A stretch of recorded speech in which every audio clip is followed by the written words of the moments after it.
On September 15th, President Joe Biden, Australia Prime Minister Scott Morrison, and British Prime Minister Boris Johnson jointly announced a new trilateral security partnership named AUKUS. The most significant part of the deal was the U.S. pledge to provide Australia with technology to build 8 nuclear-powered but not nuclear-armed submarines. The only other country to receive similar access to U.S. technology is the United Kingdom. The statement announcing the pact justified it as necessary to preserve security and stability in the Indo-Pacific. In other news headlines from 2021, the U.S. war in Afghanistan ended as it started 20 years earlier, with the Taliban in power.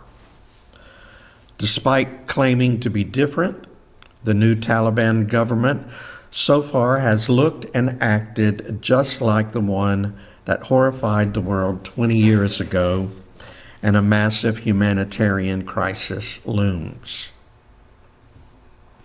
Now, you may be saying to yourself that this is an odd way to start off a Christmas sermon. But the gospel writer didn't think so.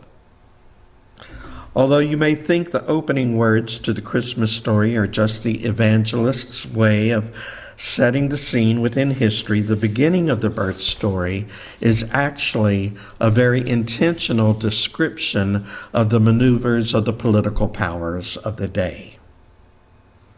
In those days, a decree went out from Emperor Augustus that all the world should be registered.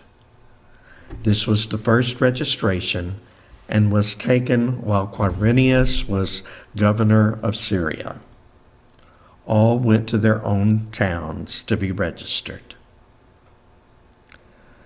Caesar Augustus was the most powerful person on earth at the time of Jesus' birth. In fact, his common and official title in Greek documents was Emperor Caesar Augustus, Son of God. An inscription in stone 9 years before the birth of Christ uses the term gospel in referring to Augustus Caesar.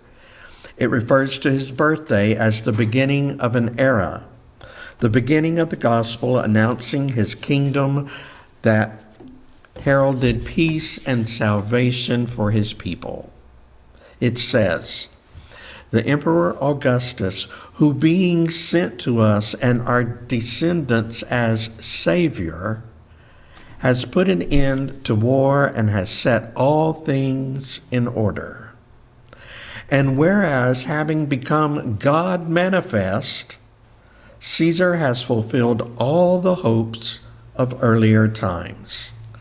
The birthday of the god Augustus has been for the whole world the beginning of good news concerning him."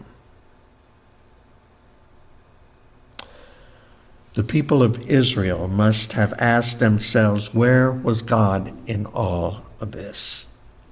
Where was God when the so-called bringer of peace ordered the death of anyone who was assumed to be an insurrectionist?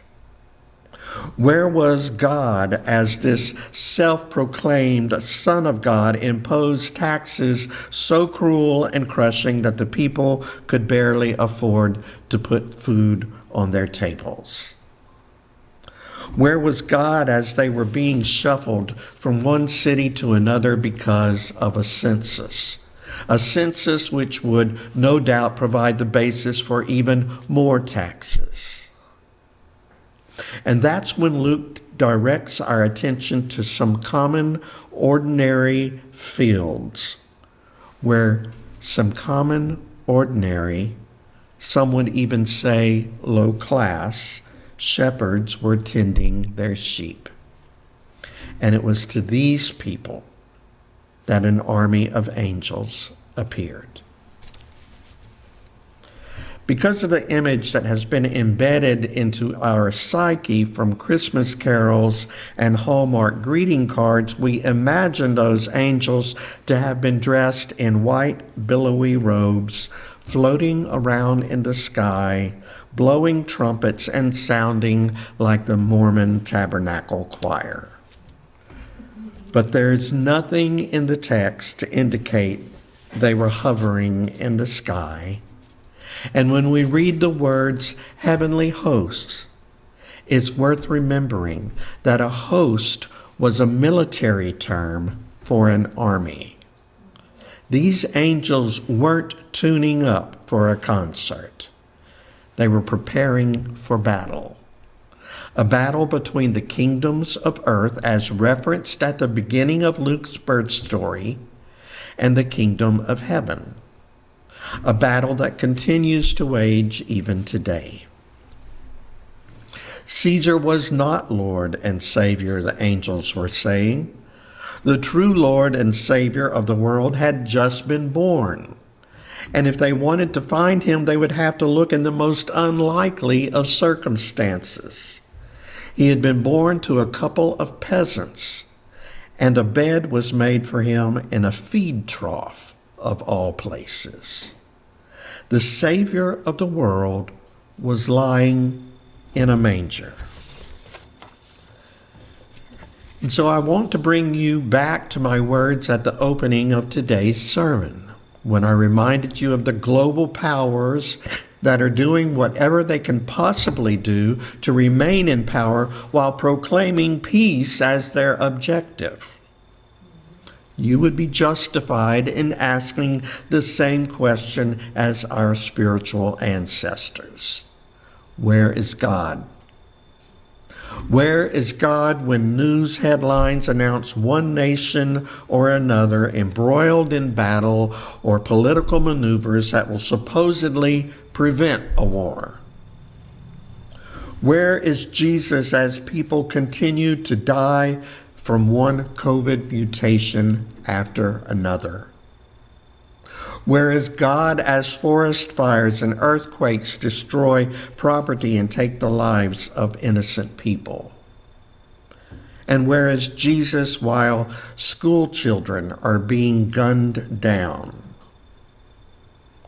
Where is God in a world that seems to be overrun by tragedy and injustice? And the answer to our question is the same as the answer that some shepherds received from an army of angels about 2,000 years ago.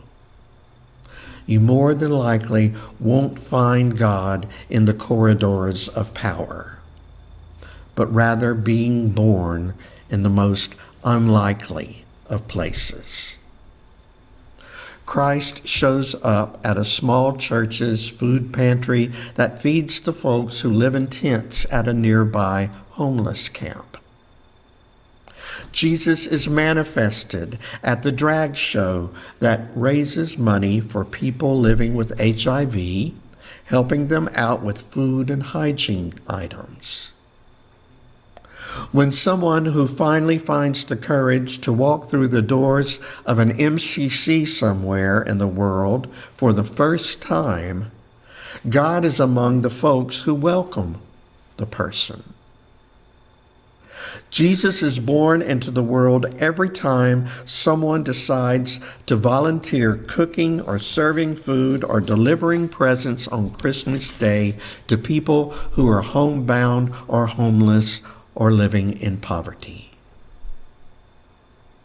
Where is Jesus? In the words of Cindy Weber, pastor of Jefferson Street Baptist Church in Louisville, Kentucky, powers chatter in high places, but it's there on the margins in the homes and hearts of the humble that the revolution is being birthed. It's there on the edges that God's radical realm is taking hold. It's there in the wilderness, in those places of struggle to make do, in those places of not enough, in those places of I can't handle this alone, in those places of help me, Jesus, that God is able to move and breathe most freely. We can turn on the TV, open the newspaper, listen to the radio every morning of our lives to hear big news, important news. But somewhere on the margins every morning of our lives, there is something taking place that is far more important. Somewhere, someone is demanding justice. Someone is speaking truth. Someone is waging peace. Someone is beginning to love him or herself. Someone is laying down arms. Someone is coming out of the closet. Someone is putting down their bottle forever. Someone is standing up for someone else. Someone is organizing others. Someone is joining a community. Someone is listening for God's voice. That's where you'll find Jesus, the one whose birth we celebrate. Amen.